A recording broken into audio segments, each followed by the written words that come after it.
क्या EVM machines को hack किया जा सकता है? आप में से कुछ लोग बोलेंगे यस, लेकिन कुछ लोग बोलेंगे नो। अगर आप एक एलिजिबल वोटर हैं और अगले हफ्ते या महीने आप वोट डालने जा रहे हैं तो ये वीडियो आपके लिए बहुत ज्यादा इंपॉर्टेंट होने वाला है। देश में इलेक्शंस आ चुके हैं और वोटिंग का सिस्टम है ईवीएम मशीन, और यही ईवीएम मशीन्स जो पिछले कुछ टाइम से बहुत ज्यादा चर्चे में रही हैं। ईवीएम और वीवीपैट। ईवीएम राजा की आत्मा ईवीएम में कुछ ना कुछ तो सेटिंग कर ली है, चाहे ईवीएम में करिए, कहाँ करिए, पता। इलेक्शन कमीशन ऑफ इंडिया ने हजारों बार बोल दिया है कि ईवीएम मशीन्स को बिल्कुल भी हैक नहीं किया जा सकता है, लेकिन इसके खिलाफ लोगों के द्वारा उठाए जाने वाले सवालों ने हर एक को सोचने पर मजबूर कर दिया है। लेकिन क्या है असल हकीकत? अगर ईवीएम मशीन्स को हैक किया जा सकता है तो वो कैसे? और आपने जिस चुनाव के ऊपर वोट डाला, क्या वोट उसी चुनाव को मिला या फिर किसी और को? और सबसे जरूरी सवाल, क्या आपके एक बार क्लिक करने से किसी पार्टी को डबल वोट मिल सकता है? और यहाँ पर यह भी बोला जाता है कि वोटिंग खत्म होने के बाद छुपकर कहीं और जगह पर वोट्स को बढ़ा दिया जाता है। तो मैं हूं मीर आरिफ, आपके इन सारे सवालों का जवाब जरूर मिलेगा, लेकिन वीडियो में आगे बढ़ने से पहले चैनल को जरूर सब्सक्राइब करना ऐसी इंफॉर्मेटिव वीडियोस को पाने के लिए।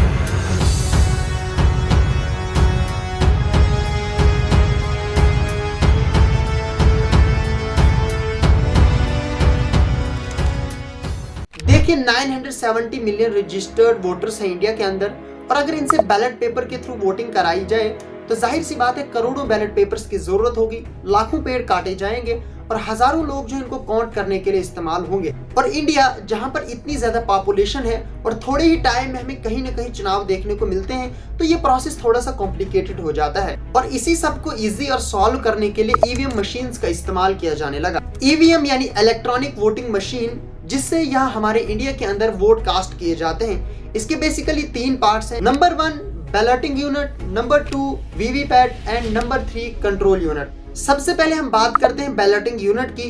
ये मशीन का वो हिस्सा है जहां पर आप अपना वोट कास्ट करते हैं, और इसके ऊपर पॉलिटिकल पार्टीज के चुनाव निशान बनाए गए होते हैं। हर एक चुनाव निशान के सामने बटन बनाए गए होते हैं। आपको जिसे वोट डालना होगा, आप उस बटन पर क्लिक करेंगे, वहां पर एक लाइट ब्लिंक होगी, इसके साथ साथ आपको एक आवाज सुनाई देगी, तो आपका वोट इजीली कास्ट हो जाएगा। वोट तो डल गया, लेकिन आपके मन में ये सवाल है कि क्या वोट सही में उसी को मिला जिसको आपने वोट डाला? इसको समझने के लिए चलते हैं मशीन के दूसरे पार्ट की तरफ, जिसका नाम है वीवीपैट। वीवीपैट मतलब voter verified paper audit trial. VVPAT balloting unit के साथ 5 मीटर केबल से कनेक्टेड होती है। ये एक वेरिफिकेशन प्रिंटर मशीन है जो ये वेरीफाई करती है कि आपने वोट किसको डाला। जब आप वोट डालेंगे तो इसके ऊपर एक पेपर स्लिप शो होगी, जिसके ऊपर वो चुनाव निशान और कैंडिडेट का नेम होगा जिसको आपने वोट डाला है। ये स्लिप 7 सेकंड तक विजिबल रहेगी और आप इजीली ये वेरीफाई कर पाएंगे कि आपने वोट किसको डाला। अब बात करते हैं मशीन के थर्ड पार्ट की, जिसका नाम है कंट्रोल यूनिट। आपने वोट तो डाला, उसके बाद आपने वीवीपैट के अंदर वेरीफाई भी किया, लेकिन अब आपका वोट यहाँ से ट्रांसफर होकर कंट्रोल यूनिट में ऑटोमेटिकली सेव किया जाएगा। कंट्रोल यूनिट को इलेक्शन ऑफिशियल्स ऑपरेट करते हैं। ये वोटिंग के सिस्टम को मैनेज करता है और इलेक्शंस की इंटीग्रिटी को इंश्योर कराता है। इसमें वोटिंग की सहूलियत के लिए जरूरी हार्डवेयर और सॉफ्टवेयर मौजूद हैं। कंट्रोल यूनिट वोट्स की रिकॉर्डिंग, सिक्योरिटी मेंटेनेंस और एक ही वोटर के मल्टीपल वोट्स को रोकने के लिए रेस्पॉन्सिबल होता है। ये 6 वोल्ट अल्कलाइन बैटरी पर चलती है, और जिन एरियाज के अंदर इलेक्ट्रिसिटी न हो वहां पर भी इसको इजीली रन किया जा सकता है। अब बात आती है हमारे सबसे बड़े सवाल के ऊपर कि क्या ईवीएम यानी इलेक्ट्रॉनिक वोटिंग मशीन को हैक किया जा सकता है या नहीं। इसमें आगे बढ़ने से पहले मैं आपको बता दूं, ईवीएम का कंट्रोल भारत इलेक्ट्रॉनिक्स के पास रहता है, और जिस दिन इंडिया के अंदर इलेक्शंस आते हैं ये पूरे इंडिया के अंदर इन मशीन्स को डिस्ट्रीब्यूट करते हैं। और जहां जहां इलेक्शंस होते हैं इन ईवीएम मशीन्स को उनके डिस्ट्रिक्ट हेडक्वार्टर के स्ट्रांग रूम्स में रखा जाता है। ये स्ट्रांग रूम बहुत ही सेफ एंड सिक्योर होते हैं with live cameras and presence of special security force. और इन ईवीएम मशीन्स की डिस्ट्रीब्यूशन ईवीएम रैंडमाइजेशन के थ्रू की जाती है।